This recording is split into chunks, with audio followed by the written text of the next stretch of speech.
Hello friends, welcome to super Saheliya. રેસીપીના ingredients જોઈને તમે સમજી જ ગયા હશો કે આજે આપણે બનાવી રહ્યા છે 1 પોટ મીલ. તો બનાવી રહ્યા છે બહુ જ હેલ્ધી બિરયાની તો બધા બનાવતા જ હશો, પણ આજની આ રેસીપી એક ટ્વિસ્ટ સાથે કે જે કેલ્શિયમ, ફાઇબર, વિટામિનથી ભરપૂર, કાર્બોહાઈડ્રેટ પણ પૂરતા પ્રમાણમાં મળી રહે એવી. 1.5 કપ જેટલા બાસમતી લોંગ રાઈસ ચોખાને ધોઈને પલાળી દીધા છે અડધો કલાક માટે. એક બટાકો મેં સુધારી લીધો છે, જેને પાણીમાં પલાળી દીધો. ગાજર પણ એક સુધારી લીધું, સ્ક્વેર પાણીમાં પલાળી દીધું. એક કાંદો મીડિયમ સાઇઝનો લાંબી સ્લાઇસ કરેલી છે. આદુનો ટુકડો, 2 લીલા મરચાં લીધા છે, જોઈ શકો છો. એક ટામેટું છે મોટું, એને પણ બારીક આ રીતે ટુકડા કરી લીધા છે એના. અને પાલકની ભાજી એક જોડી હતી, જેની મેં પાન લીધી છે અને કુમળી ડાળીઓ લીધી છે. બાકી તમે જોઈ શકો છો આ તેજાના બધા ખડા મસાલા: મોટો એલચો, એક નાની એલચી, લવિંગ, તજ, જાવંત્રી અને તમાલપત્ર.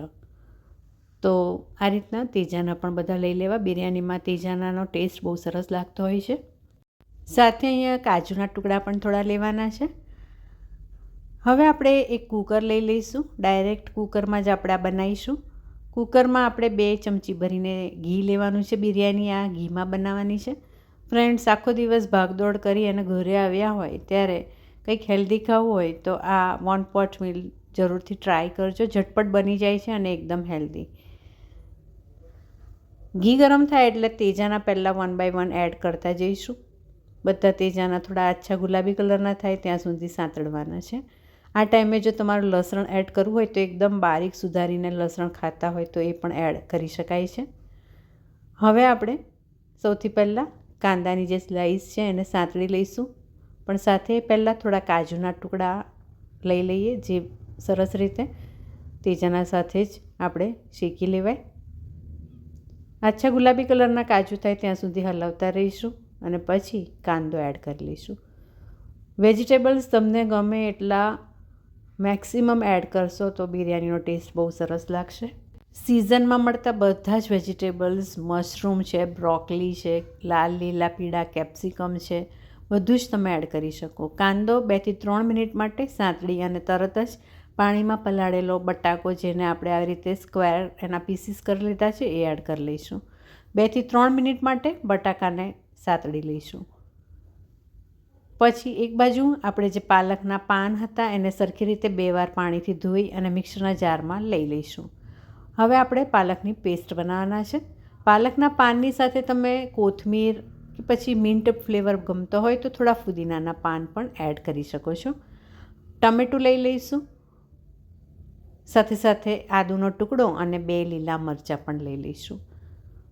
બધું જ હવે બિલકુલ પાણી એડ કર્યા વગર મિક્સરનો જાર બંધ કરી અને સરસ સ્મૂથ એની પેસ્ટ કરવાની છે. તો ફ્રેન્ડ્સ, મેં કહ્યું એમ ફુદીનો ગમતો હોય તો જરૂરથી એડ કરજો. મિન્ટ ફુદીના ફ્લેવરમાં પણ આ બિરયાની સરસ લાગે. બીજી બાજુ આપણે બટાકાની સાથે સાથે ગાજર એડ કરી લઈશું. મેં સરસ પેસ્ટ વાટીને તૈયાર કરી લીધી અને આ બાજુ ગાજર પણ એડ કરી લીધા. ગાજરને આ રીતે હવે બટાકાની સાથે જ થવા દઈશું. 2-3 મિનિટ માટે ગાજરને સાંતળી અને એક બાજુ કેપ્સિકમ પણ આપણે એડ કરી લઈશું. કેપ્સિકમ લાસ્ટમાં એડ કરવાના. જે બી વેજીટેબલ્સ એડ કરવા હોય એ કરીને લાસ્ટમાં એડ કરીશું. હલાવી લઈશું.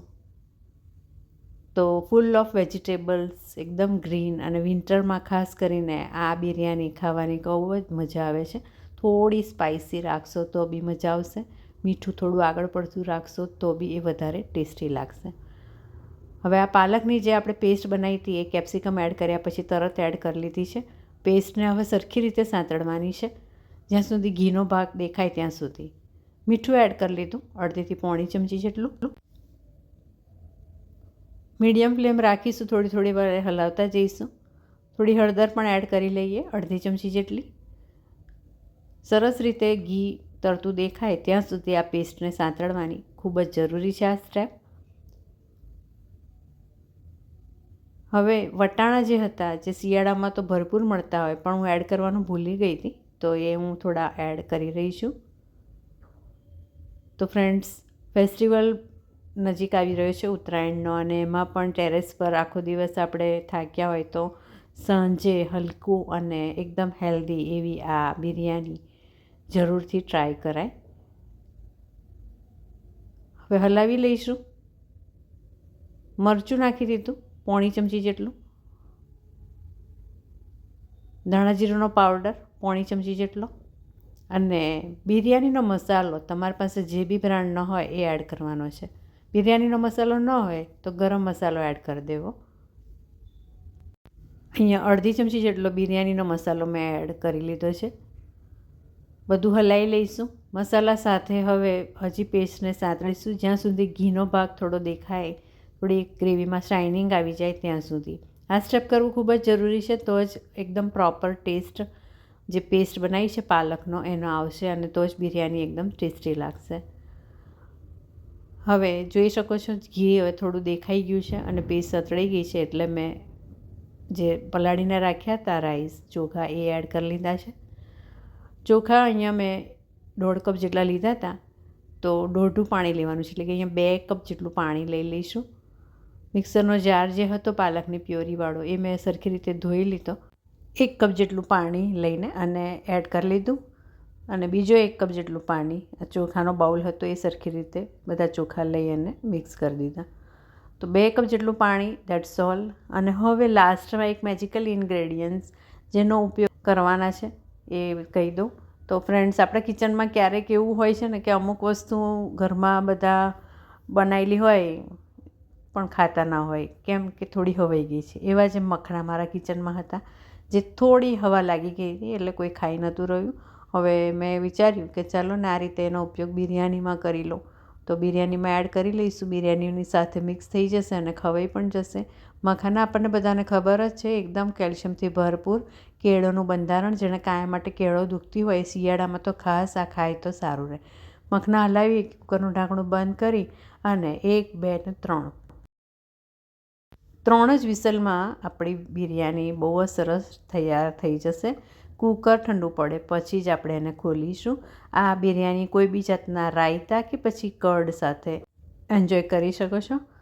તો જુઓ, કુકર ઠંડુ પડ્યું 3 વિસલ પછી ખોલતાની સાથે સરસ એકદમ કલરફુલ બિરયાની, અને પ્લેટમાં જ્યારે કાઢશો તો વેજીટેબલ્સના જુદા જુદા કલર અને ગ્રીનિશ આ બિરયાની બહુ જ સરસ લાગશે. Thank you for watching. ચેનલને હજુ સુધી સબસ્ક્રાઈબ ન કરી હોય તો પ્લીઝ સબસ્ક્રાઈબ કરજો. Thank you.